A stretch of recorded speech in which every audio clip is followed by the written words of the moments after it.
Hello बच्चों, good morning.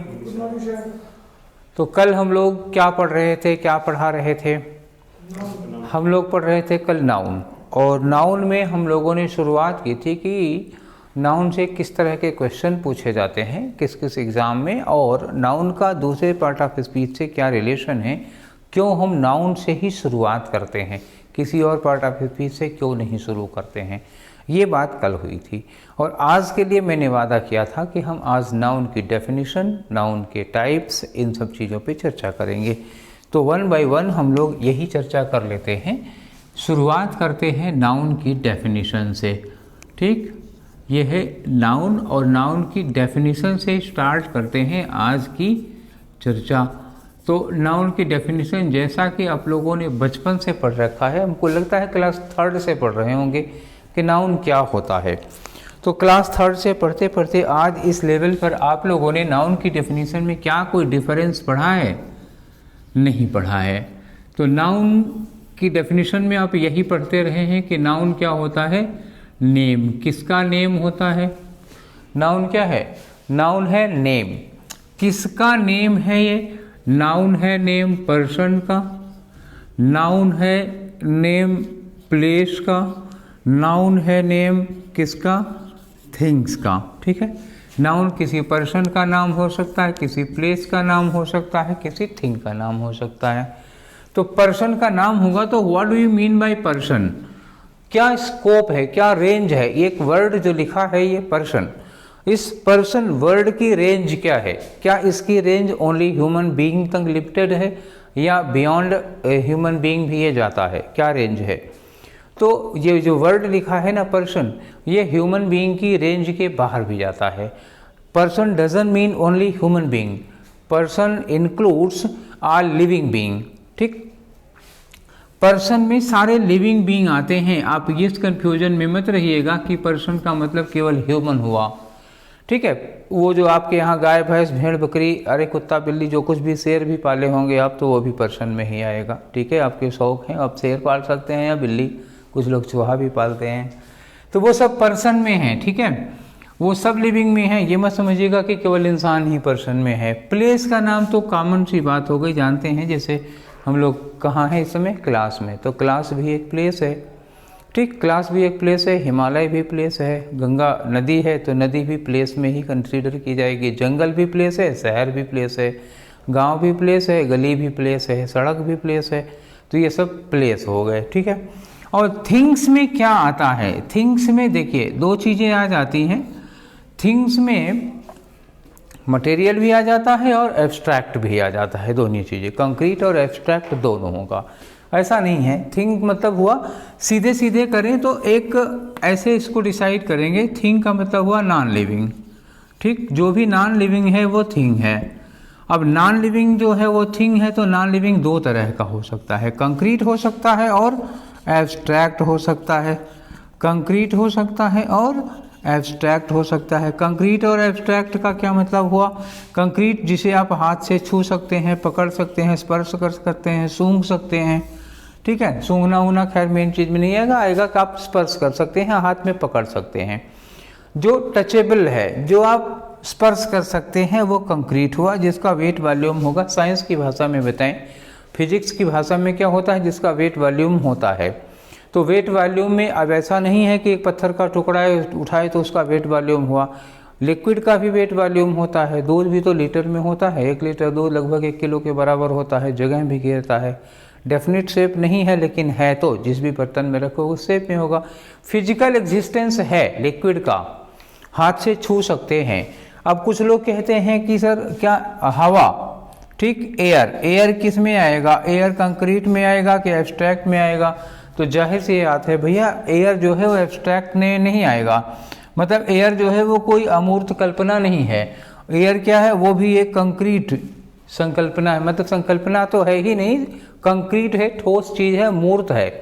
अब ये अलग बात है कि उसका वज़न बहुत कम होता है, लेकिन होता ज़रूर है। गैस सिलेंडर में जब आप भरा के लाते हैं सिलेंडर में गैस, तो होती तो गैस ही है ना, वो गैस ही होती है, लेकिन वज़न होती है। तौलते हो तो 15 किलो निकलता है, तो है तो गैस। वो ऑक्सीजन का भी वज़न होता है, हाइड्रोजन का भी वज़न होता है, भले ही बहुत कम होता हो। ठीक है, एक बोरा ऑक्सीजन हो सकता है 1 ही किलो की हो, तो अलग बात हो गई ना। ठीक है, वज़न भी होता है, शेप साइज भी होता है, बस डेफिनेट शेप साइज नहीं होता है, और इसको आप स्पर्श भी कर सकते हैं, महसूस होता है। अब ये कहो कि ऐसे जो हवा है, वायुमंडल में जो एयर है वो नहीं महसूस हो रही है, जब वो एक दिशा में प्रवाहित होती है पवन के रूप में, तो वो उसका स्पर्श महसूस होता है। थोड़ा और तेज हो गई तो बहुत अच्छे से महसूस हो जाएगा।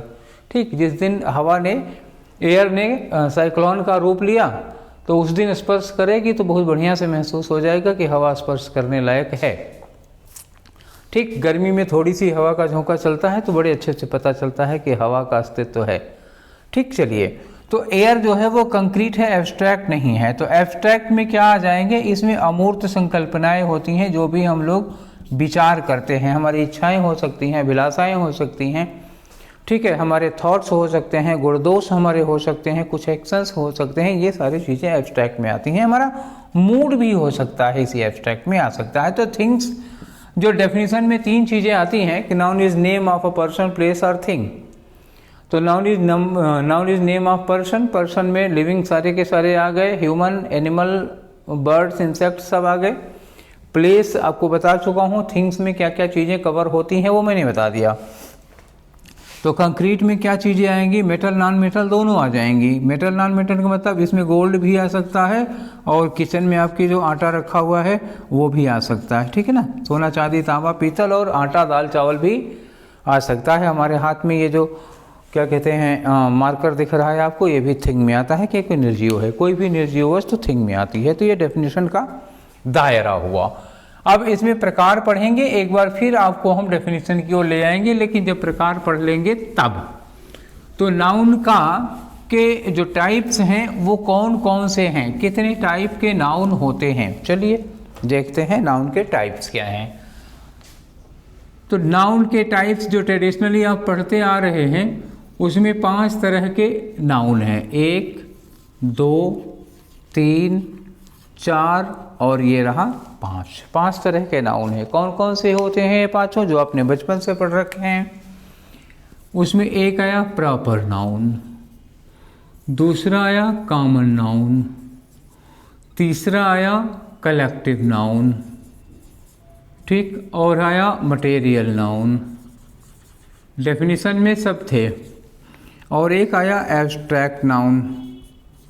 ठीक, ये 5 प्रकार के ट्रेडिशनली नाउन हम लोग पढ़ते अभी तक चले आ रहे हैं। इसमें ज़्यादा हाँ ना या पूछने पछोड़ने की ज़रूरत नहीं है, सबको पता है।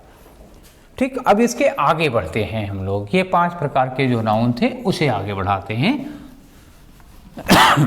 प्रॉपर में और कॉमन में क्या डिफरेंस होता है, what is basic difference between proper and common noun. Proper noun क्या होगा, इसको हिंदी में कहते हैं व्यक्तिवाचक संज्ञा, और दूसरा हो गया कॉमन नाउन। कॉमन नाउन का मतलब क्या हो गया, जातिवाचक संज्ञा। ठीक है, 2 बातें हुई, व्यक्तिवाचक संज्ञा और जातिवाचक संज्ञा। तो इन दोनों में क्या बेसिक डिफरेंस आया, चलिए इसकी बात करते हैं। जातिवाचक संज्ञा या व्यक्तिवाचक संज्ञा। तो व्यक्तिवाचक संज्ञा है प्रॉपर नाउन। प्रॉपर नाउन में क्या है, मैंने कहा था नाउन नेम है, तो प्रॉपर नाउन किसका नाम होगा, name of an individual. Name of an individual, किसी इंडिविजुअल का नाम हुआ ये। इंडिविजुअल का नाम, कौन सा इंडिविजुअल, इंडिविजुअल पर्सन भी हो सकता है। डेफिनेशन में क्या आया था, डेफिनेशन में आया था पर्सन, प्लेस और थिंग। पर्सन, प्लेस और थिंग, ये डेफिनेशन में आया था। तो इंडिविजुअल नाम किसका होगा, name of an individual. Individual क्या, name of an individual person, name of an individual place, या name of an individual thing.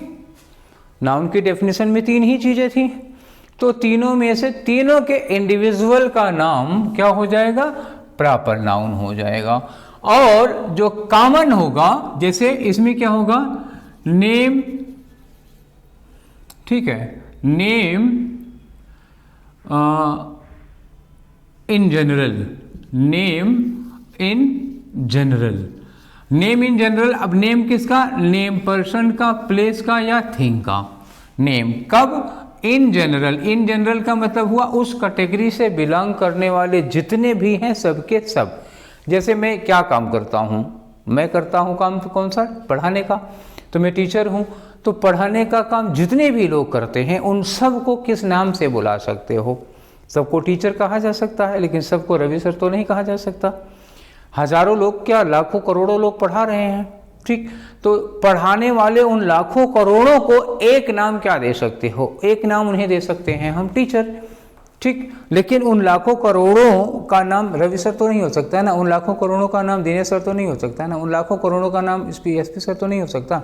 SP sir एक ही हैं, दिनेश सर एक ही हैं, रस्तोगी सर एक ही हैं, रवि सर एक ही हैं, लेकिन टीचर लाखों हैं। तो टीचर हमारा नाम अगर टीचर आप लोग रखते हैं तो उन सब लोगों का कॉमन नाम हुआ जो लोग पढ़ाने के प्रोफेशन से जुड़े हुए हैं।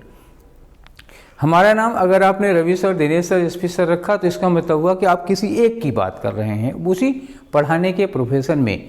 जैसे इतने लोग बैठे हुए हो, बहुत सारे लोग क्लास में, उसमें मैं अगर ये कहता हूँ कि पूजा, तो पूजा का मतलब क्या हुआ? अगर मैं यहाँ खड़े खड़े बोलूँ कि पूजा, तो इसका मतलब किसी एक आदमी को बुला रहा हूँ। अगर मैं कह दूँ बच्चों, तो मतलब क्या हुआ? मैं यहाँ पे जितने लोग बैठे हुए सबको बुला रहा हूँ।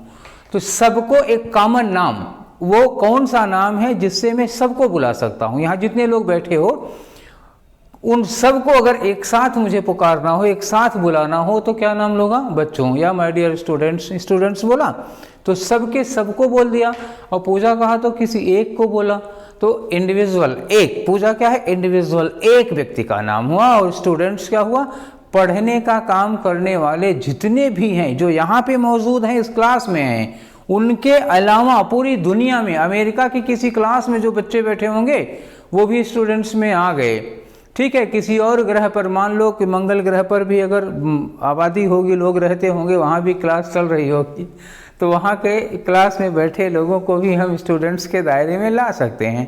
मान लो कहीं बंदरों की सभा होगी, बंदरों में भी कोई पढ़ा रहा होगा, लोग पढ़ रहे होंगे, तो जहाँ ढेर सारे बंदर सीख रहे होंगे वो भी स्टूडेंट्स के दायरे में आ जाएंगे। तो जो भी सीखने बैठा है वो स्टूडेंट हो गया। इवन वो ह्यूमन बीइंग के बियॉन्ड भी जा सकते हैं हम, ठीक? बात समझ में आ गई? चलिए, तो इन जनरल और इंडिविजुअल, बस इतना होता है, कॉमन होता है। इन जनरल सामान्य रूप से किसको कह सकते हैं, और इंडिविजुअल क्या होगा? वो प्रॉपर हो जाता है। अब दो चार उदाहरण देखते हैं, इसमें बड़ा करीब करीब में लिखेंगे, अगल बगल में लिखेंगे, ध्यान रखिएगा अंतर कैसे हो सकता है। जैसे अभी अभी मैंने एक नाम लिया था पूजा, तो पूजा किसी इंडिविजुअल स्टूडेंट का नाम है, और अगर मैं कह दूं स्टूडेंट तो यही बस फर्क है। पूजा क्या हुआ? प्रॉपर नाउन में आ जाएगा, और स्टूडेंट किस में आएगा? इंडिविजुअल कॉमन में आ जाएगा। जैसे हम कहते गंगा, गंगा क्या हो गया? गंगा वो आपकी पड़ोसन नहीं, गंगा नदी की बात कर रहा हूँ जो हिमालय से निकलती है, ठीक है? तो गंगा हिमालय से निकलने वाली एक नदी का नाम है। तो गंगा एक नदी हुई ना, दुनिया में बहुत सारी गंगाएं नहीं हैं। गंगा कहेंगे तो दुनिया में एक ही नहीं हो सकता है, दो नदियों का नाम गंगा हो सकता है, लेकिन हम जिस गंगा की बात कर रहे हैं वो हिमालय से निकलने वाली नदी जो इलाहाबाद प्रयाग में यमुना से मिलती है, उस नदी की बात कर रहा हूँ, ठीक? जैसे मान लिया मैंने कहा लखनऊ, तो हो सकता है दुनिया में एक आध लखनऊ और हों, लेकिन मैं जिस लखनऊ की बात कर रहा हूँ वो दुनिया में इकलौता है जो उत्तर प्रदेश की राजधानी है। तो गंगा क्या हो गया? प्रॉपर हो गया। और रिवर क्या हो गया? दुनिया की सारी नदियों, हम अमेजन को भी रिवर कहते हैं, हम मिसिसिपी को भी रिवर कहते हैं, हम नाइल को भी रिवर कहते हैं, हम राइन को भी रिवर कहते हैं, हम डैन्यूब को भी रिवर कहते हैं, हम कावेरी को भी कहते हैं। तो कोई भी नदी हो, झेलम, चेनाब, रावी, सतलज, सबको हम रिवर कहते हैं। लेकिन सबको रावी तो नहीं कहते, सबको झेलम तो नहीं कहते, सबको कावेरी तो नहीं कहते। अच्छा, इसके अलावा जैसे हमने कहा हिमालय, तो हिमालय क्या है? हिमालय एक पहाड़ का नाम है। और माउंटेन क्या हुआ? दुनिया के सारे पहाड़ों का कॉमन नाम हो गया, ठीक है ना? ऐसे होता है। जैसे कहा हमने लखनऊ, लखनऊ क्या है? उत्तर प्रदेश का एक शहर, उसकी राजधानी है। और हमने सिटी कहा तो क्या हुआ? दुनिया के सारे शहर, न्यूयॉर्क और वाशिंगटन भी इसी में आ जाते हैं, ठीक है? जैसे मान लीजिए मैंने कहा कार, कार क्या हो गया? कॉमन नाउन हो गया, क्योंकि दुनिया की सारी कारें। और अगर हम कहते हैं होंडा सिटी, तो होंडा सिटी क्या हो गई? होंडा सिटी एक इंडिविजुअल ब्रांड होती है। तो ये होंडा सिटी क्या हो गई, ये इंडिविजुअल में आ गई, ये प्रॉपर में आ गई, और कार क्या हो गया, कॉमन में आ गया। अब हम जैसे बात करें पेंसिल, ठीक, पेंसिल क्या हो गई, बहुत सारी पेंसिलें हैं, सबका कॉमन नाम हो गया। अगर हम ये कहते कि नटराज पता नहीं आपके ज़माने में कौन सी चलती है, हम लोगों के ज़माने में तो पेंसिल मने नटराज, बिस्किट मने पार्ले जी, ठीक है, वॉशिंग पाउडर मने निरमा, वो फिक्स हुआ करता था, ठीक है। तो ऐसे ही चीज़ें आप समझ लीजिए। इसी तरह से न जाने कितनी चीज़ें हो सकती हैं जो प्रॉपर और कॉमन नाउन के दायरे में आती हैं। दुनिया की जितने प्रॉपर नाउन है ना हम सारे बता सकते हैं, और ना वो सारे आप याद कर सकते हैं। तो अंडरस्टैंडिंग के लिए बेहतर होगा कि आप ये जान लें कि प्रॉपर नाउन क्या होता है और कॉमन नाउन क्या होता है, how to distinguish between proper noun and common noun. जान लेना बहुत है, रट नहीं सकते, ठीक है। तो ऐसे हम लोग दायरा निकालेंगे प्रॉपर नाउन का और कॉमन नाउन का। इसके बाद प्रॉपर नाउन के आगे बढ़ते हैं हम लोग अगले में टाइप्स में। इतना प्रॉपर और काउन में आप लोगों को कोई कंफ्यूजन या कोई शक, शुबहा, संदेश, पेट दर्द, सर दर्द हो रहा हो तो बताइए, ठीक। प्रॉपर नाउन और कॉमन नाउन के बीच में डिफरेंस को लेकर के किसी के पेट में कोई दर्द है कि नहीं? नहीं। चलिए आगे बढ़ते हैं। अब आता है हमारा कलेक्टिव नाउन। ये आया कलेक्टिव नाउन। कलेक्टिव नाउन तो कलेक्शन से बना हुआ है, आप समझ ही रहे होंगे, कलेक्ट करना। तो जब कई सारे लोग एक जगह कलेक्ट हो जाते हैं, जरूरी नहीं कि लोग ही हो, वस्तुएं भी हो सकती हैं, एनिमल भी हो सकते हैं, कुछ भी बहुत सारा एक जगह कलेक्ट हो गया तो क्या होगा, कलेक्टिव नाउन। कलेक्टिव नाउन का मतलब क्या हुआ, कलेक्शन ऑफ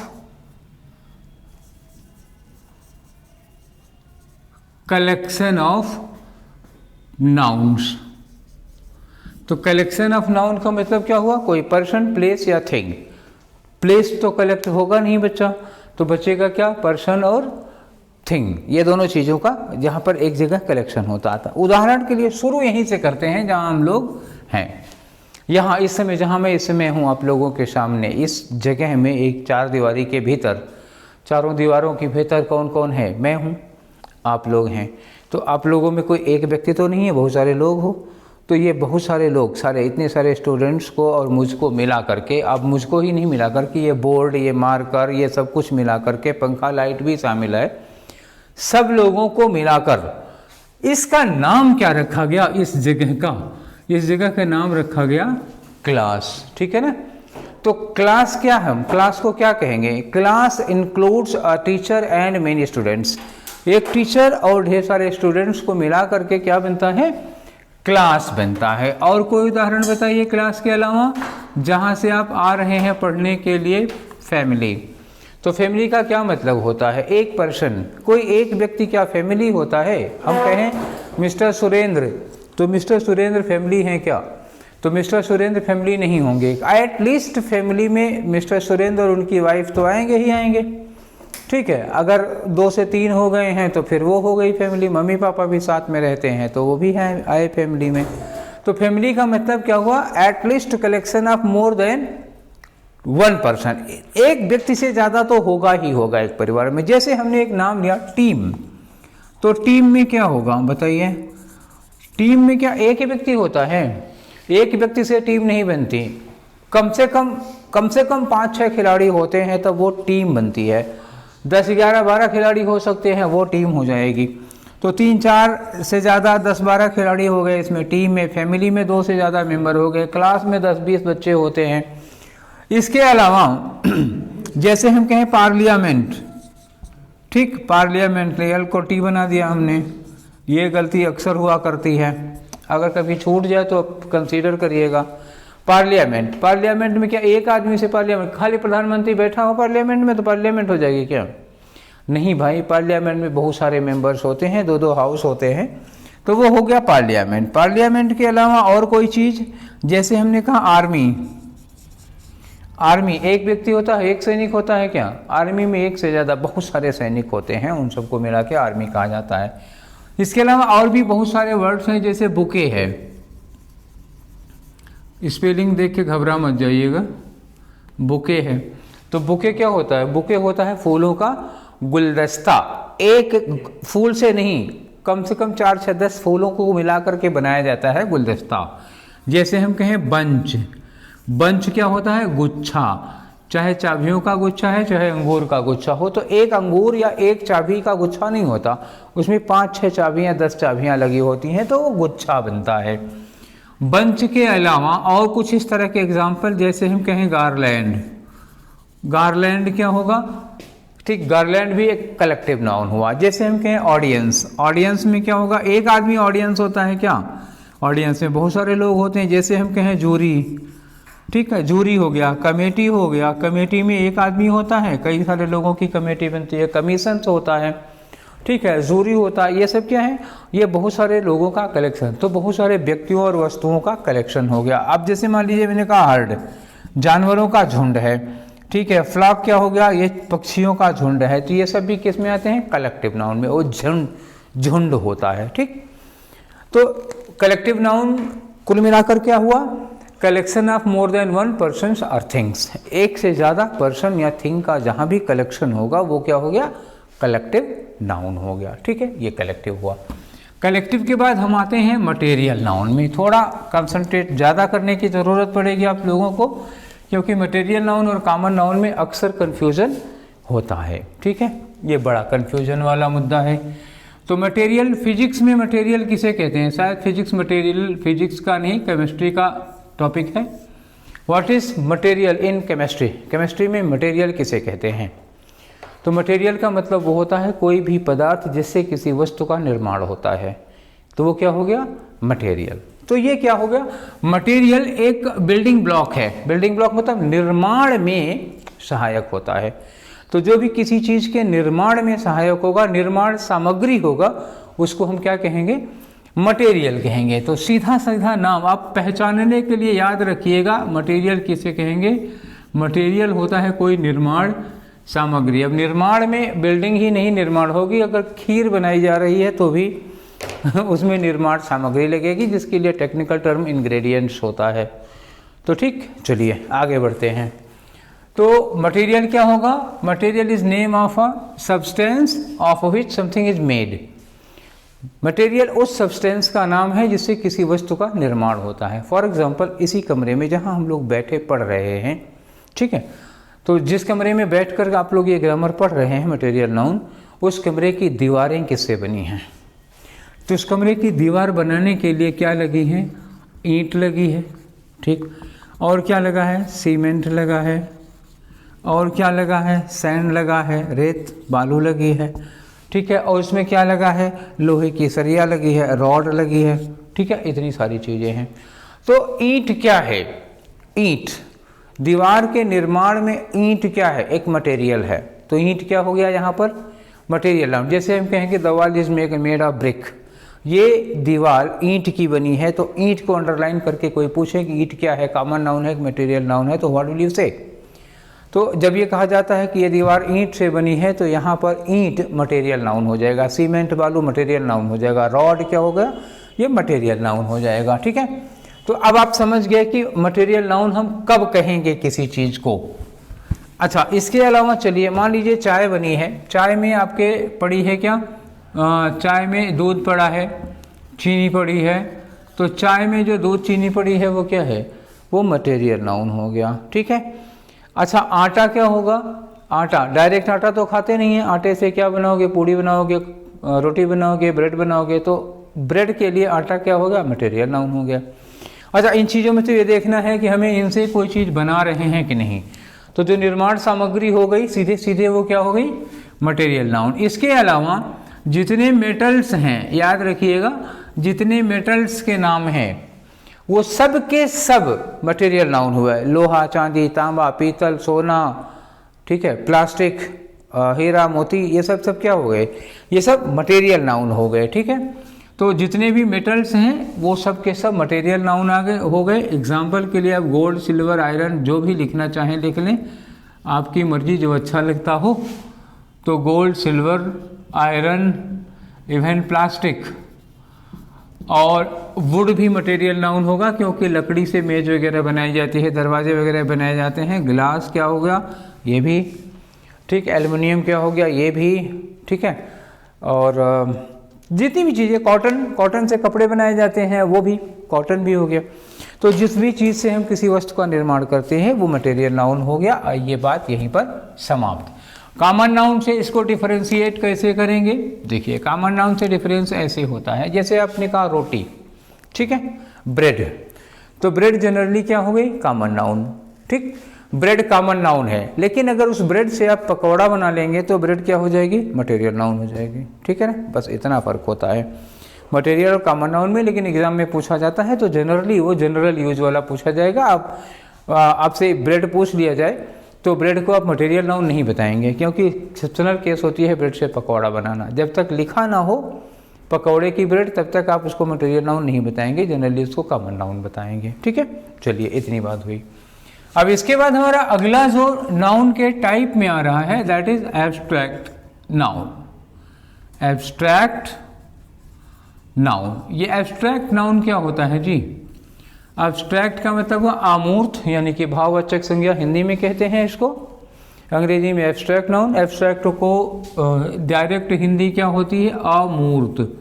अमूर्त का मतलब क्या हुआ, जो साकार रूप में नहीं होता, जो निराकार होता है। निराकार होने का मतलब उसका फिजिकल एग्जिस्टेंस नहीं होगा, वो कोई भी चीज जिसका भौतिक अस्तित्व ना हो। अब जिसका भौतिक अस्तित्व नहीं होगा वो कंक्रीट नहीं हो सकती है, वो विचारों में आएगा। मतलब ये हुआ, ऐसे ही समझ लीजिए कि जो हाथ में नहीं आता केवल दिमाग में आता है, ठीक है ना। किसी फिल्म में सलमान खान ने एक डायलॉग मारा था कि मैं समझ में नहीं आता, पता नहीं उसके आगे क्या था, ठीक है। तो ऐसे ही वो समझ में नहीं आते, हाँ, मैं दिल में आता हूँ, मैं समझ में नहीं आता। तो सलमान खान का एक डायलॉग था इस तरह का। तो एब्स्ट्रैक्ट नाउन का भी एक डायलॉग है इसी तरह का कि मैं हाथ में नहीं आता, मैं दिमाग में आता हूँ। तो ये डायलॉग याद कर लो, ठीक। मैं हाथ में नहीं आता मतलब क्या हुआ कि एब्स्ट्रैक्ट नाउन को आप हाथ में पकड़ नहीं सकते, छू नहीं सकते, वो दिमाग में आता है। तो दिमाग में आता है, तो जो दिमाग में आए हाथ में ना आए वो एब्स्ट्रैक्ट नाउन हुआ। सीधी सी बात, एक डायलॉग के जरिए। तो चलिए दो एक चीज़ें देखते हैं हम। एक उदाहरण लिया मैंने आपके सामने, एक वर्ड है रोटी और एक वर्ड है भूख, ठीक। दो शब्द हमने लिखा, रोटी और भूख। तो कौन सी चीज हाथ में आ सकती है? रोटी आप पकड़ सकते हैं ना, तो रोटी क्या हो गई, कॉमन नाउन हो गई। इसको आप हाथ में ले सकते हैं, पकड़ सकते हैं, मुंह से खा सकते हैं, दांत से चबा सकते हैं, ठीक है। लेकिन भूख को आपने कभी हाथ में पकड़ के देखा है? भूख सिर्फ महसूस होती है, हाथ में पकड़ में नहीं आती। तो ये एहसास होती है, ये महसूस की जाती है। जिसे केवल महसूस किया जा सकता हो तो वो क्या हो गई, एब्स्ट्रैक्ट नाउन हो गई। इसी को कहते हैं एब्स्ट्रैक्ट नाउन, जिसे हाथ से पकड़ा नहीं जा सकता, केवल महसूस किया जा सकता है, ठीक है। चलिए, तो महसूस किया जा सकने में क्या क्या चीज़ें आएंगी? तो महसूस किए जाने में आपकी आ जाएंगे कुछ एक्शंस आएंगे, कुछ फीलिंग्स और इमोशंस आएंगे। फीलिंग्स लिख लिया तो इमोशंस लिखने की कोई ज़रूरत नहीं। और आपके थॉट्स आ गए, स्टेट्स हो गए, आपका मूड हो गया। अब स्टेट्स किसी तरह की हो सकती है, इकोनॉमिक हो सकती है, पॉलिटिकल हो सकती है, सोशल स्टेट हो सकती है। तो एक्शन में क्या आ गया, जैसे हमने कहा चोरी, थेफ्ट। चोर क्या होगा, कॉमन नाउन, क्योंकि वो पर्सन है, ये भी एक प्रोफेशन है। तो जितने प्रोफेशन होते हैं सब कॉमन नाउन होते हैं, ध्यान रखिएगा। प्रोफेशन सारे के सारे कॉमन नाउन हैं। तो आप कहेंगे चोरी कौन सा प्रोफेशन है? बिल्कुल, वो भी चोर प्रोफेशन एक प्रोफेशन होता है। कम मेहनत नहीं लगती है, ठीक। एक सिपाही से ज़्यादा कंसंट्रेशन, उससे ज़्यादा डेयरिंग होता है, टाइम का मैनेजमेंट बहुत सही होना चाहिए। तो ये सब तमाम सारे, प्रेजेंस ऑफ माइंड अच्छा होना चाहिए, और विट, दिमाग तुरंत काम करे, आधा घंटा बाद सोचे तो नहीं काम बनेगा। तो इस तरह से चोर को भी उतने ही मतलब क्या कहते हैं, रिस्क उठाना पड़ता है। तो हाँ ठीक है, एक इलीगल प्रोफेशन है पर रोजी रोटी उससे उसके घर की चलती है। तो एक प्रोफेशन। तो थीफ क्या हो गया, थीफ कॉमन नाउन है, एक प्रोफेशन हो गया। और थेफ्ट क्या हो गई, एक घटना का नाम है, ठीक है। तो थेफ्ट हो गया, जैसे कहीं लिखा हो मर्डर, मर्डर मतलब हत्या, ये भी एक कार्य है, ठीक है, ये हो गया। और चोरी हो गया, हत्या हो गया, और जैसे मान लो हमने लिखा रैट, RIOT, रैट, दंगा। दंगा क्या है? ये भी एक घटना है। तो इस तरह की जो घटनाएं होती हैं, चोरी, हत्या, लूट, लूट भी लिख दे रहे हैं। ये देखो LOOT, आप सोचेंगे ये तो हिंदी में है। लूट एक्चुअली अंग्रेजी में एक्सेप्टेड वर्ड है, अंग्रेजी में डिक्शनरी में ढूंढिएगा तो लूट मिलेगा। फीलिंग्स और इमोशंस में आ जाइए। फीलिंग और इमोशन में जैसे लव क्या है? एक फीलिंग है, एक इमोशन है। फीलिंग में आपके आ जाएगा, जैसे हमने कहा हंगर, हंगर क्या है? भूख, फीलिंग है, इमोशन है। थर्स्ट, प्यास क्या है? ये भी फीलिंग और इमोशन है, ठीक है। थॉट में आ जाइए, आपकी विचारधारा, आपकी फिलॉसफी, जितनी भी फिलॉसफी है वो सब थॉट में आ जाती है। स्टेट में आ जाइए, जैसे मान लीजिए एक इकोनॉमिक स्टेट की बात करें, देश की जो आर्थिक स्थिति है, तो अगर बहुत सारे लोगों को रोजगार नहीं मिला है तो हम इसको क्या कहेंगे? अनएम्प्लॉयमेंट, अनएम्प्लॉयमेंट, अनएम्प्लॉयमेंट, ये हो गया बेरोजगारी। अब ये बेरोजगारी क्या है बताओ? बेरोजगारी कोई व्यक्ति है? बेरोजगारी कोई वस्तु है क्या? बेरोजगारी लखनऊ में चांदनी चौक लखनऊ में कहाँ से आ जाएगा भाई? दिल्ली में चांदनी चौक में किसी दुकान पर मिलने वाली वस्तु है क्या बेरोजगारी? ठीक है, हाँ, लखनऊ में चौक है, दिल्ली में चांदनी चौक है, हाँ ठीक है। तो अनएम्प्लॉयमेंट, देश की राजधानी में चांदनी चौक है, प्रदेश की राजधानी में चौक है, ठीक। चलिए, तो अनएम्प्लॉयमेंट क्या है? एक आर्थिक दशा है, एक सिनेरियो है। पॉवर्टी, गरीबी, गरीबी क्या है? हाथ से पकड़ सकते हैं क्या कि गरीबी कहीं से एक्सपोर्ट की गई है? तो गरीबी एक्सपोर्ट इंपोर्ट नहीं की गई है, किसी फैक्ट्री में प्रोडक्ट, किसी फैक्ट्री का प्रोडक्ट नहीं है ये क्या है? एक आर्थिक दशा है, स्थिति है देश की या व्यक्ति की, किसी भी इंडिविजुअल की भी हो सकती है, कंट्री की, वर्ल्ड की भी हो सकती है। तो ये एक आर्थिक स्थिति है ये, ठीक। फिजिकल कंडीशन भी हो सकती है, फिजिकल स्टेट भी हो सकती है। जैसे हम कहें हेल्थ, तो हेल्थ क्या होगा? हेल्थ शारीरिक स्थिति का नाम है, वो बस एक फिजिकल स्टेट का नाम है। मूड में आ जाओ, आप हैप्पी हैं, तो हैप्पी तो आप क्या हो गए? एडजेक्टिव हो गए। लेकिन हैप्पी होने की जो स्टेट है, दशा है, उसको क्या कहते हो? जॉय, ठीक है। सारो माने क्या हो गया? दुख हो गया। सैड दुखी होगा और सारो क्या हो गया? दुख हो गया। तो ये एक मेंटल स्टेट हो गई। एंगर, गुस्सा, मूड है कि नहीं है? ये मूड हो गया आपका। तो इस तरह की चीजें, गुस्सा हो गया और दुख हो गया, खुशी हो गई, बेरोजगारी है, पॉवर्टी है, हेल्थ है, ये सारी चीजें, ठीक है। तो ये इस तरह से एब्स्ट्रैक्ट नाउन होता है, जो आपके विचारों में आता है, जो आपके दिमाग में आता है, वो आपके हाथ में नहीं आएगा, इसको आप छू नहीं सकते। ये शारीरिक, राजनीतिक, आर्थिक, इंटरनेशनल, नेशनल, इस तरह की कंडीशंस होती हैं, ठीक है। इन्हें हम कहते हैं एब्स्ट्रैक्ट नाउन। अब 5 मिनट की एक चर्चा और रह गई है जो अक्सर कंफ्यूज करती है। वो ये है कि हम नाउन में मतलब कॉमन नाउन में और एब्स्ट्रैक्ट नाउन में कैसे फर्क करें, ठीक। कॉमन नाउन, एब्स्ट्रैक्ट नाउन में हम कैसे फर्क करें, या नाउन और एडजेक्टिव में हम कैसे फर्क करें, क्योंकि बहुत सारी ऐसी चीजें हैं जो देखने में एडजेक्टिव की तरह लग रही हैं पर वो नाउन है। बहुत सारी चीजें देखने में नाउन की तरह लग रही हैं पर एक्चुअली वो एडजेक्टिव है। तो वो कौन सी कंडीशन है, कैसे हम इसका फर्क समझेंगे? तो नाउन और एडजेक्टिव का फर्क तो आप यूं समझिए चुटकियों में, लेकिन कोई जादू नहीं है, दिमाग आपको लगाना पड़ेगा। चुटकी में बजाऊंगा और बाद में ताली बन जाएगी ये दोनों, ठीक है। आइए, नाउन क्या होगा? नाउन लगता है अकेले, क्या लगता है? एलोन। और एडजेक्टिव क्या लगता है? With noun. एडजेक्टिव अकेले नहीं लगेंगे, जनरली आप नाउन के साथ लगाएंगे, ठीक है। नाउन के बाद नाउन नहीं लगेगा पर एडजेक्टिव के बाद नाउन लगेगा। अब कैसे इसको पहचानेंगे? पहले ये लाइन, डिवाइडिंग लाइन हटा के आपको मैं एक वर्ड सीधा सीधा देता हूं। जैसे कहीं लिखा हो प्राइस, ठीक, आप हिंदी में मत जाइए, सिर्फ ऐसे बताना है आपको, प्राइस और प्रीसियस। मान लीजिए आपको सफिक्स प्रीफिक्स का नॉलेज नहीं है, ठीक, थोड़ी देर के लिए मान लेते हैं आपको सफिक्स प्रीफिक्स का नॉलेज नहीं है, और how to make noun from an adjective and how to make an adjective from a noun, ये आपको नहीं आता। तो how to find out, how to recognise, how to distinguish how to identify the part of speech of a given word, तो कैसे आप उसको identify करेंगे। तो जो मैंने अभी एक ऊपर क्लू बताया था कि आप नाउन के साथ नाउन नहीं आएगा, एडजेक्टिव के साथ नाउन आएगा। तो लिखा है प्राइस और लिखा है प्रीसियस, आपको फाइंड आउट करना है कि which one of the following is noun और एडजेक्टिव। कैसे पता करेंगे, तो क्या करें, इसके साथ एक नाउन लगा दें, ठीक है। इसके बाद एक नाउन लगा के आप देखें कि कौन सुटेबल है, किसके साथ ये सही बन रहा है। प्राइस और प्रीसियस दोनों वर्ड मैंने लिखा आपके सामने, और इन दोनों वर्ड्स के बाद एक एक नाउन लगा दे रहा हूं। प्राइस के साथ मैंने लिख दिया गिफ्ट, ठीक, गिफ्ट में यार कहां से आ गया जी, ठीक है, प्राइस गिफ्ट, और मैंने लिखा प्रीसियस गिफ्ट। अब थोड़ा सा भी अगर आपको समझ होगी, थोड़ा सा भी समझदार व्यक्ति होगा तो उसको आराम से समझ में आ जाएगा इसमें से कौन सा फ्रेज सही है। अब ये वर्ड नहीं रह गया, अब एक फ्रेज हो गया, दो वर्ड से बना हुआ। तो कौन सा फ्रेज सही है, प्राइस गिफ्ट सही होगा या प्रीसियस गिफ्ट सही होगा।